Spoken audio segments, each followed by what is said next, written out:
అందరికీ నమస్కారం అండి. పగడాల ప్రవీణ్ కుమార్ గారు పాస్టర్ గారు మొన్న నైట్ కొంతమూరు దగ్గర అనుమానాస్పదంగా మృతి చెందడం మనందరికీ కూడా తెలిసిందే. విషయం ఏంటంటే ప్రవీణ్ గారి మరణం అన్నది చాలా బాధాకరమైన ఇష్యూ. అనుమానాస్పదంగా మృతి చెందారు అని చెప్పి పోలీసులు కూడా కేసు ఫైల్ చేయడం జరిగింది.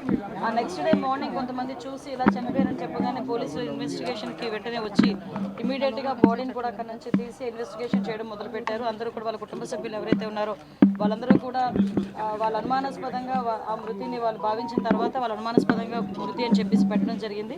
ఇమీడియట్గా నేను కూడా ఎస్పీ గారితో మాట్లాడాను, డీజీపీ గారితో మాట్లాడడం జరిగింది. గౌరవ ముఖ్యమంత్రి గారు కూడా దీని మీద ఇమీడియట్గా ఎంక్వైరీ వేసి నిజానిజాలు తేల్చమని చెప్పేసి అందరికీ కూడా ఆర్డర్స్ కూడా పాస్ చేయడం జరిగింది. ఎక్కడా కూడా ఎటువంటి ఇబ్బంది లేకుండా పారదర్శకంగా దర్యాప్తు కొనసాగిస్తున్నాం. ఆల్రెడీ పోస్ట్ మార్టం కూడా ఈరోజు రాజమండ్రి అక్కడ జరుగుతుంది, రాజమండ్రిలో జరుగుతుంది పోస్ట్ మార్టం కూడా. సో ఎవరు కూడా దీని మీద ఎటువంటి అపోహలు పెట్టుకోవద్దు. డెఫినెట్గా ఏదైతే వాళ్ళు కోరారో క్రైస్తవ సంఘాలన్నీ కూడా చాలామంది వచ్చి అక్కడ డిమాండ్ కూడా చేశారు. డెఫినెట్గా అన్ని కోణాల నుంచి కూడా దాన్ని మేము యాక్సిడెంట్గానే పరిగణించట్లేదు. అలాగే అన్ని కోణాల నుంచి కూడా దర్యాప్తు కొనసాగిస్తాము. నియర్ బై ఉన్న సీసీ క్యామ్స్ అన్నింటినీ కూడా పోలీసుల ఫుటేజ్ కూడా తీసుకుంటున్నారు.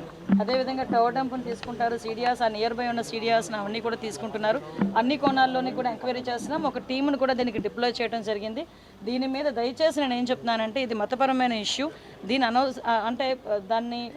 మేము చేసే పని డెఫినెట్గా చాలా ట్రాన్స్పరెంట్గా చేస్తున్నాం. దీని మీద ఎటువంటి అపోహలు పెట్టుకోవద్దని మనస్ఫూర్తిగా నేను తెలియజేస్తున్నానండి. దీని మీద ఎటువంటి రాజకీయాలు కూడా దీని మీద పని చేయకూడదని నేను కోరుకుంటున్నాను. ఎందుకంటే ఇది ఒక పాస్టర్ గారి తాలూకా మృతికి సంబంధించిన ఇష్యూ. దీన్ని మేము చాలా క్లారిటీగా క్లియర్గా దీన్ని ఎంక్వైరీ చేయడానికి కూడా మేము సిద్ధపడ్డాం. ఒక కమిటీని కూడా మేము ఫామ్ చేయడం జరిగింది. ఇమీడియట్గా అది ఏ రకంగా చనిపోయారు అన్నది కూడా ఈ నిజానిజాలు కూడా అతి త్వరలోనే మీ అందరి ముందుకు పోలీస్ కమిటీ ఏర్పాటు చేసుకున్నాం. డిఎస్పీ లెవెల్ ఆఫీసర్ ఈరోజు దాన్ని ఎంక్వైరీ చేస్తున్నారండి. కొవ్వూరు డిఎస్పీ గారు దీనికి ఎంక్వైరీ ఆఫీసర్ కింద కూడా ఎస్పీ గారు నియమించడం జరిగింది. అది నిన్ననే నియమించడం జరిగింది. దీని మీద అన్ని విషయాలు కూడా నేను డిఎస్పీ గారితో కూడా మాట్లాడాను. ఎవరైతే ఎంక్వైరీ ఆఫీసర్ ఉన్నారో ఆ ఎంక్వైరీ ఆఫీసర్ గారితో కూడా నేను మాట్లాడడం జరిగింది. ఎస్పీ గారితో మాట్లాడాను, డీజీపీ గారితో మాట్లాడాను. అందరితోనే మాట్లాడి ఇన్ఫర్మేషన్ తెప్పించుకొని ఎప్పటికప్పుడు మానిటర్ కూడా చేసుకుంటున్నాం. వాళ్ళ కుటుంబ సభ్యులు కూడా నా ప్రగాఢ సానుభూతిని తెలియజేస్తున్నా. ఆ కుటుంబ సభ్యులు కూడా నేను మాట ఇస్తున్నా గవర్నమెంట్ తరఫు నుంచి ఏ ఎంక్వైరీ అయినా మేము చేయడానికి సిద్ధంగా ఉన్నాం. ఎంక్వైరీకి కూడా మీరు అందరూ కూడా సహకరించండి. దీన్ని అనవసరంగా కూడా మతపరమైన విద్వేషాలు రెచ్చగొట్టడానికి ప్రయత్నం చేయొద్దు.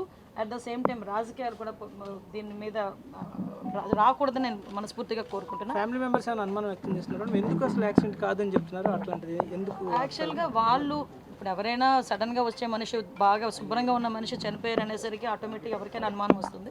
అనుమానం కొద్దీ కుటుంబ సభ్యులు చెప్పారు. దాన్ని మేము ఎప్పుడు తప్పు పట్టట్లేదు, ఎవరూ తప్పు పట్టట్లేదు.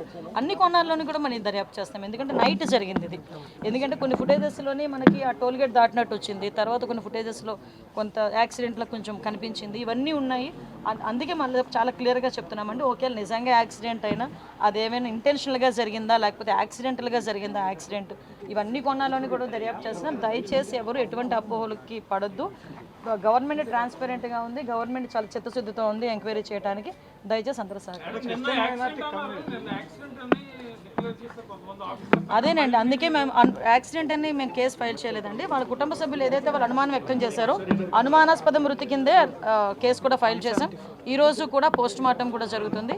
ఎవరైతే వాళ్ళ కుటుంబ సభ్యులు ఏదైతే కావాలని అంటే మాకు ఈ ఎంక్వైరీ కావాలని కోరుకుంటున్నారో ఆ ఎంక్వైరీ చేయడానికి కూడా ఈరోజు గవర్నమెంట్ సిద్ధంగా ఉంది. అభద్రతా భావం గురవడానికి ఎటువంటి స్కోప్ లేదండి. ఎందుకంటే నేను చెప్తున్నాను ఈరోజు అన్ని వర్గాల వారిని, అన్ని కులాల వారిని, అన్ని మతాల వారిని కూడా సమానంగా చూసే గవర్నమెంట్ ఎన్డీఏ గవర్నమెంట్.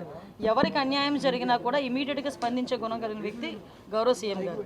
సో అక్కడ ఎటువంటి అభద్రతా భావం అసలు అవసరం లేదని నేను చెప్తున్నానండి. ఎటువంటి ఏదైనా ఇష్యూ ఉన్నా కూడా డైరెక్ట్గా నాతో మాట్లాడే చనువు కూడా ఉంది వాళ్ళందరికీ కూడా.